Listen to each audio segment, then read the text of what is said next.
Hello, my friends. Doug here with Trade with Doug. And today I have a very special stock that I would like to share with you. One that's so special and looks so good. As soon as the market's open, you're going to want to smack that buy button. But before you do that, how about you smack the like button instead?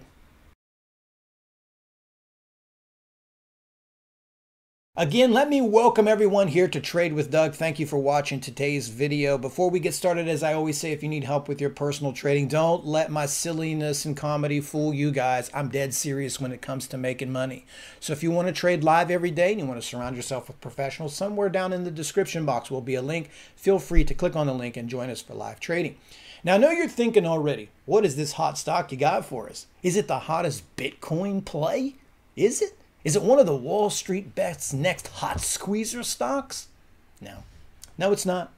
In fact, it's very unsexy and rarely mentioned on social media, just the way we like it. Now, if some of you remember, some of the stocks I've mentioned recently that we've traded inside of our part-time trader program have been unsexy yet highly profitable stocks. Ones that no one are talking about, like Workday, Tractor Supply. I mean, how sexy is Tractor Supply? And Teradyne, all stocks which performed very well and not many people are talking about. And I think I've uncovered here another one that I feel that we have an opportunity to get in. Now, this is a swing trade, something that we're looking at holding for several weeks, maybe even a month, or when it ever hits the target. So it's not one of my typical day trades. The stock I'm talking about is ACOME Technologies, AKAM. Now, I've been in and out of this stock here over the last year or so, and it's always been a really strong performer.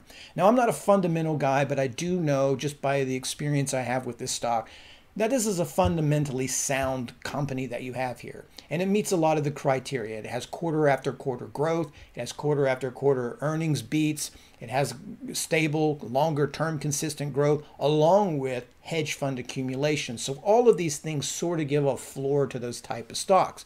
But recently, like so many stocks, they've enjoyed such this meteoric rise since the coronavirus correction that when they go into earnings, all of these analysts have kind of missed the mark with them. They've put pressure on these companies to price in perfection, and that's understandable. And that's always something that you have to be aware of, why we always tell people don't play earnings. Earnings is always a wild card because a company can make a lot of money and do very well through earnings, but that doesn't mean that Wall Street's going to be receptive towards it. And I think we've seen a lot of that lately. And one of the reasons is because there's so much pressure put on them to hit every mark that if they do miss something, then sometimes it's a negative consequences. Now, during these negative consequences, there can often be overreactions and knee-jerk reactions, as there is with all stock trading, since it's an emotional thing. And sometimes this lines up the opportunity for us to take advantage of these pullbacks. So if we back it up, I just want to show you a weekly chart so you can get a better idea of what we're talking about. I mean, this isn't a very long, consistently strong uptrend where dips have been bought, and you're going to see a lot of charts like that. However, what we haven't seen very much of recently is pullbacks. So if we just take a technical view, because this is what I want to look at more with this chart, is we recently broke range, and I think I actually mentioned this in one of the market mutterings, but let me get the pen tool out here. You had a nice little range break followed by your standard parabolic blow-off move. Now, a parabolic blow-off move for some of you new traders is when you get this euphoric squeeze where you have a combination of traders involved in it. You have shorts getting stopped out of a trade, and you have long chasers emotionally buying it, and you get these squeezes and you get these epic moves upwards. It's very dangerous and difficult to buy stocks like that for the short term. That doesn't mean long term you can't make money with it, but if you're a short-term alpha trader, entries are very important to you. So chasing things like this in general is just a bad idea. And when I see something like this and I realize it's a strong stock in a longer term uptrend, I want to be a part of it, but I want to be rewarded for my patience, and I look for a pullback. As you can see here recently, you've had a very sharp pullback from $124 down to this 98 level. Now, what's important about this 98 level is it's very, very close to this nice little double bottom that we have. Actually, let me strike that. It's not just a double bottom. This is a long-term trend here. Let me get an actual digit for you here. Just bear with me for a second. And This is 94.42 area. I'm sorry. Let me get rid of the mess here on the chart. 94.42. So when we kind of look at that here, we have a few spots where this is tested. Now, one of the things that I always talk to traders about as well is when you're talking about support and resistance and technical indicators, just a rule of thumb is that the longer that you go back in time, the more important what you're looking at is, the more relevance that it has. So when we really just roughly look at this 94 area, let's just use the whole number for an example. You have 1, 2, 3, 4, 5 shots spanning since last summer over this whole period of time was a very solid base for AECOM. And it hasn't really, every time it's tested that base, it has launched off of that. So when you're talking about 6 times testing an area, that's a significant, well-defined area of support.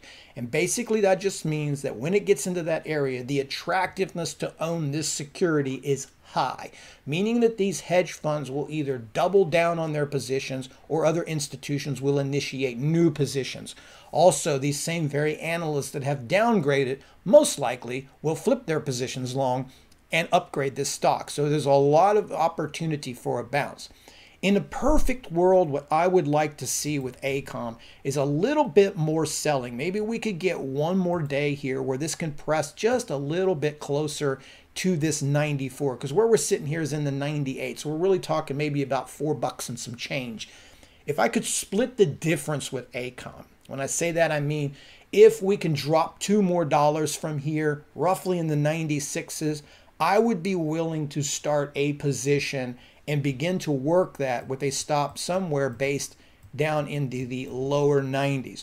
Now, maybe I don't get that opportunity. If I find any sort of strength intraday today while you're watching this video or during the course of the day, or this ultimately becomes some sort of sideways action like it did in Teradyne and like it did in Tesco, then I will just adjust my position size and I will just do it. And if it goes lower, then I will just add to it, but I will do that prior to it. So for all those that are new to trading as well, understanding it's sort of a scaling in opportunity where if you don't necessarily get the perfect price, rather than just skipping out on the opportunity altogether, you begin small and then work your way into it, preparing that if the stock trades down to 90 that you will add, and then stopping down here at the bottom on the whole lot. Now, I think this also makes sense with good risk to reward, because that line is so defined that if that 94 does not hold, then there's going to be significant longer term consequences for this stock. It's going to have to find some lower prices, and that's probably going to be somewhere down in the 70s. So that's a very authoritative level that we're talking about, and a very important level, which gives this stock a high probability of bouncing. Now, the target for me is always the original check mark pattern. So I've talked about this thing 100 times. The reason I like using the words check mark, the identification of the check mark, is that the extension after the bounce is longer than the sell-off itself. So I would expect that this chart moves back into the 120s, obviously over time, several weeks, several months, and you will get a move just like that. And if I can quickly give you an example, I will say the stocks that we mentioned, something like a Teradyne. Let me just pull that up so you guys can get a quick reference of what I'm talking about. You would see something very, very similar here, where the stock will, just like Teradyne, take a look, pulling down into a very strong level of support, followed by this very strong check mark extension. So there's your check mark, up and then down, up and then down. So there you have it, guys. It's AECOM. Now, obviously, I was joking a little bit. Don't just smack the buy button earlier. Give it some time. But for me, I would personally like this one a little closer to 96, 94 ideal, using 90 as a stop, and then we're going back to the 120 area as a target. So there you go, guys. While you're at it, why don't you comment on the video? Tell me what you think of AECOM. Also, let me know what stocks you're trading. What do you got on your list? Is there some other things that I should be looking at? Feel free to let me know. Until the next time, thanks for watching this video. Trade well. Take care.